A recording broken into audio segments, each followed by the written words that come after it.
औलाद का मोह। दिलीप और सुधांशु नाम के दो भाई थे। दिलीप की शादी कावेरी के साथ हुई और सुधांशु की शादी माया के साथ। शादी के बाद दोनों भाई अपनी अपनी पत्नी के साथ खुशी खुशी रहा करते थे।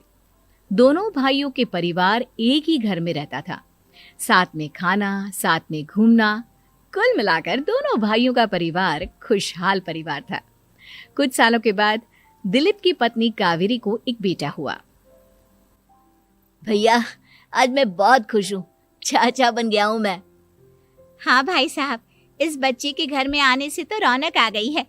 मैं सबको बताऊंगी कि मैं तो चाची बन गई हूँ, चाची। तुम दोनों कितने अच्छे हो। हमारे बच्चे के आने से ऐसे खुश हो रहे हो जैसे ये बच्चा तुम्हारा ही हो। बस भैया, अब आपका बेटा इस दुनिया में आ गया ना, हम भी कोशिश करेंगे कि हमारा भी बच्चा जल्दी से इस दुनिया में आ जाए। और फिर आपका और हमारा बच्चा दोनों मिलकर दिन भर घर के आंगन में खेला करेंगे। कितना मजा आएगा ना। सच कहती हूँ माया, मैं भी उसी दिन का इंतजार कर रही हूँ जब तुम्हारी भी गोद भर जाएगी और मेरे बेटे को एक छोटा भाई या बहन मिल जाएगी। 1 साल बीत जाता है। दिलीप और कावेरी का बेटा अब 1 साल का हो चुका था, लेकिन सुधांशु और माया की कोई औलाद नहीं होती। माया, लगता है कि हमारी जिंदगी में बच्चे का सुख ही नहीं है। ऐसा क्यों कहते हैं? दिलीप भाई साहब का बेटा भी तो हमारा ही बेटा है ना। तुम्हारी बात बिल्कुल ठीक है माया, लेकिन फिर भी हमारा खुद का एक बच्चा होता तो कितना अच्छा होता। हाँ, कावेरी भाभी भी हमेशा कहती हैं उन्हें अपने बेटे के लिए एक छोटा भाई या बहन चाहिए। लेकिन देखिए ना, हमारी तो किस्मत ही कितनी खराब है। हमारे तो सारे ट्रीटमेंट भी फेल हो चुके हैं। डॉक्टर ने भी साफ साफ कह दिया है कि तुम कभी माँ नहीं बन सकती। वही तो सुधांशु, बहुत बुरी किस्मत है हमारी। लेकिन माया, हम अपनी किस्मत को इतना क्यों कोस रहे हैं? हम दिलीप भाई साहब के बेटे को अपने बेटे की तरह ही प्यार कर सकते हैं ना। हाँ जी, बिल्कुल सच कहा। मैं भी वैसा कर सकती हूँ। चाची हूँ, उसे छोटी माँ का प्यार नहीं दूंगी क्या? कुछ दिनों के बाद दिलीप का एक दोस्त दिलीप से मिलने के लिए आता है। अरे क्या बात है दिलीप, बधाई हो बधाई। और घर तो काफी बड़ा है तुम्हारा। वैसे तुमने अपने बेटे के बारे में क्या सोचा है? भैया, और क्या सोचेंगे, बस उसे पढ़ा लिखा कर अफसर बनाएंगे, उसकी पढ़ाई पर खर्च करेंगे। अरे भाभी, आपकी तो इतनी सारी प्रॉपर्टी है, आपको किस बात की चिंता? ले देकर एक बेटा ही तो है। अरे नहीं दोस्त, तुम गलत समझ रहे हो। इस घर में मैं और मेरा छोटा भाई दोनों रहते हैं। इस घर का आधा हिस्सा मेरे छोटे भाई का है। अच्छा, कितने बच्चे हैं तुम्हारे छोटे भाई के? भैया, उनके साथ ना कुछ प्रॉब्लम है। मेरी देवरानी कभी माँ नहीं बन सकती। अरे फिर किस बात की चिंता? अरे मैं तो कहता हूँ अपने बेटे के भविष्य के बारे में सोचिए ही मत। बस ये घर उसके नाम करवा दीजिए। देखिए, आपके भाई का भी कोई बच्चा नहीं है तो सब कुछ आपके बेटे को ही मिलना चाहिए। लेकिन ऐसा करना क्या सही होगा? अगर उनका बच्चा नहीं है तो क्या हुआ? ये घर आधा उनका है, उनकी जो मर्जी है वो करे। अरे कैसी बात करते हो? उनकी कोई औलाद नहीं है, वो क्या करेंगे प्रॉपर्टी अपने नाम रखकर? हाँ, वैसे भाई साहब, आपकी बात तो बिल्कुल सही है। अब जो कुछ भी है वो हमारे बेटे का ही तो है। आखिर वही तो इस घर के वंश को आगे बढ़ाएगा। मैं कल ही देवर जी से बात करती हूँ। अगले दिन सुधांशु और माया, इधर आओ। तुम दोनों से एक बहुत जरूरी बात करनी है मुझे। बताइए ना भाभी, क्या बात है? आपको कहीं जाना है तो आप अपने बेटे को मेरे पास छोड़कर जाइए। मैं ही पूरा दिन रख लूंगी उसे। अरे नहीं माया, वो तो मुझे पता है। मैं किसी और चीज के बारे में बात करना चाहती हूँ। बताइए ना भाभी, क्या बात है? देखिए देवर जी, आपका कोई बच्चा है नहीं, लेकिन मैं जानती हूँ कि आप हमारे बेटे को अपने बेटे की तरह ही प्यार करते हैं। भाभी, बेटी की तरह नहीं, वो हमारा ही बेटा है। मेरे लिए तो वो मेरा ही बच्चा है। वही तो फिर क्यों ना ये सारी प्रॉपर्टी हम मेरे बेटे के नाम करवा दे, क्योंकि तुम्हारा हो या मेरा, हम सबका एक ही तो है बेटा। लेकिन भाभी, अभी तो वो सिर्फ 1 साल का है। अभी से प्रॉपर्टी उसके नाम करवाने का क्या मतलब है? देखिए देवर जी, जो काम जितना जल्दी हो जाए ना, उतना अच्छा। आने वाले वक्त का क्या भरोसा। भाभी भरोसा क्यों नहीं, हम तो हमेशा आपके बेटे को माँ बाप की तरह ही प्यार करेंगे। हाँ, लेकिन फिर भी मैं चाहती हूँ कि ये सारी प्रॉपर्टी मेरे बेटे के नाम हो जाए।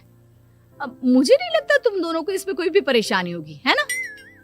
भाभी वैसे तो आप जो कह रही हैं वो बहुत जल्दबाजी है, लेकिन फिर भी अगर आपको ऐसा लगता है तो ठीक है, कल ही प्रॉपर्टी के पेपर बनवा लीजिए, मैं और माया उस पर साइन कर देंगे। इस तरह से अगले दिन प्रॉपर्टी के पेपर बनवाकर सारी प्रॉपर्टी दिलीप और कावेरी के बेटे के नाम पर करवा दी जाती है। कुछ दिनों के बाद सुधांशु, सुबह सुबह ये कौन लोग आ गए हैं तुम्हारे घर पर? भैया वो ऊपर वाला कमरा खाली पड़ा था ना, सोच रहा था किराएदार रख देता हूँ। लेकिन किराएदार रखने से पहले आपने हमसे पूछा भी नहीं।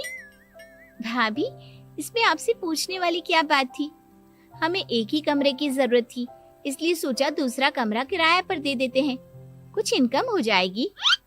अरे माया, ये सारी प्रॉपर्टी अब मेरे बेटे के नाम पर है और यहाँ पर जो कुछ भी होगा उसके लिए तुम्हें मेरी या दिलीप की परमिशन तो लेनी पड़ेगी ना। हाँ सुधांशु, तुम्हारी भाभी ठीक ही तो कह रही है। अब देखो, तुमने खुद अपने हाथों से ये प्रॉपर्टी हमारे बेटे के नाम की है, वह अभी बहुत छोटा है, तो इस घर से रिलेटेड सारे फैसले तुम्हें हमसे पूछ कर लेने चाहिए। भाभी हमें तो लगा था कि आप हम लोगों से बहुत प्यार करती हैं, लेकिन आप तो हमारे साथ भेदभाव करने लगी। अरे, इसमें भेदभाव करने वाली क्या बात है? और मैंने कौन सा तुमसे कुछ गलत मांग लिया? अरे ले देकर मेरा बेटा इकलौता इस पूरे वंश का वारिस है, सब कुछ उसके नाम है। तुम्हें इस बात से जलन क्यों हो रही है? भाभी माया को जलन नहीं हो रही, वो तो बस ऐसे ही कह रही थी। सब जानती हूँ मैं, इसकी खुद की तो कोई औलाद पैदा नहीं हुई, बस इसीलिए जब देखो तब मेरे बेटे पर बुरी नजर डालती रहती है। देखो माया, कावेरी तुमसे बड़ी है, वो जैसा कहती है वैसा करो। और वैसे भी इस घर पर अब तुम लोगों का कोई अधिकार नहीं है, वो तो हम लोगों की भलाई समझो जो तुम्हें अभी तक यहाँ रहने दिया है। भैया आप इतने कैसे बदल गए? इस प्रॉपर्टी ने आपके दिल से हमारे लिए प्यार पूरी तरह खत्म कर दिया है क्या? इसी तरह वक्त बीतता जाता है और देखते देखते दिलीप और कावेरी का बेटा प्रणव 25 साल का हो जाता है और उसकी नौकरी लग जाती है। पापा आज मेरा अपॉइंटमेंट लेटर आ गया है, मैंने सिंगापुर में जॉब ज्वाइन कर ली है। लेकिन प्रणव, विदेश में नौकरी करने जाने से पहले तुम्हें कम से कम अपने मम्मी पापा से एक बार पूछना चाहिए था ना। इसमें पूछने वाली क्या बात है माँ, मैं सिंगापुर जाकर जॉब करना चाहता हूँ तो करना चाहता हूँ। देखो प्रणव, हमने तुम्हारे लिए इतनी सारी प्रॉपर्टी यहाँ पर रखी हुई है, उन सब का क्या होगा? यहाँ रहो, बिजनेस करो। सॉरी पापा, मैं यहाँ रहकर कोई बिजनेस नहीं करने वाला, और ये जितनी भी प्रॉपर्टी आपने मेरे लिए संभाल कर रखी है ना, ऐसे ही किसी को दान में दे दीजिए, क्योंकि मैं सिंगापुर से वापस इंडिया आकर कभी नहीं रहने वाला। दिमाग खराब हो गया है तेरा, जानता नहीं तेरी वजह से हमने तेरे चाचा चाची से लड़ाई करके पूरा घर तेरे नाम करवा दिया था। हाँ तो ऐसा करने से पहले आपको सोचना चाहिए था ना। और मम्मा, मैं तो वैसे भी उस वक्त 1 साल का था, मेरा इस मैटर से कोई लेना देना नहीं है। कैसी बात कर रहा है ये लड़का? अरे तेरी वजह से अपने छोटे भाई से दुश्मनी लेकर बैठा हूं मैंने तो उसे घर से भी निकाल दिया। जानता नहीं तू, बाजू वाले घर में एक छोटा सा कमरा किराए पर लेकर रहते हैं तेरे चाचा चाची, और ये सब मैंने तेरे लिए किया। देखिए पापा, आपने जो कुछ भी किया अपने लिए किया। मैंने आपसे कब कहा था कि मुझे ये प्रॉपर्टी और घर चाहिए? और वैसे भी अपने भाई के साथ इस तरह का बिहेव करके आपने कोई अच्छा काम तो किया नहीं। तू सही कह रहा है बेटा, हमने तेरे चक्कर में अपने छोटे भाई जैसे देवर और बहन जैसी देवरानी को इस घर से निकाल दिया। बहुत बड़ी गलती हो गई मुझसे। ठीक है मॉम, तो अब आप अपनी गलती सुधारो, लेकिन मुझे तो फॉरेन जाना है, मैं वहीं जाऊंगा। अब आगे क्या करना है ये आपका डिसीजन है। और प्रणव सिंगापुर जॉब करने के लिए चला जाता है। कुछ दिनों के बाद जब दिलीप और कावेरी को अपनी गलती का एहसास होता है तो वो सुधांशु के घर पहुंचती है।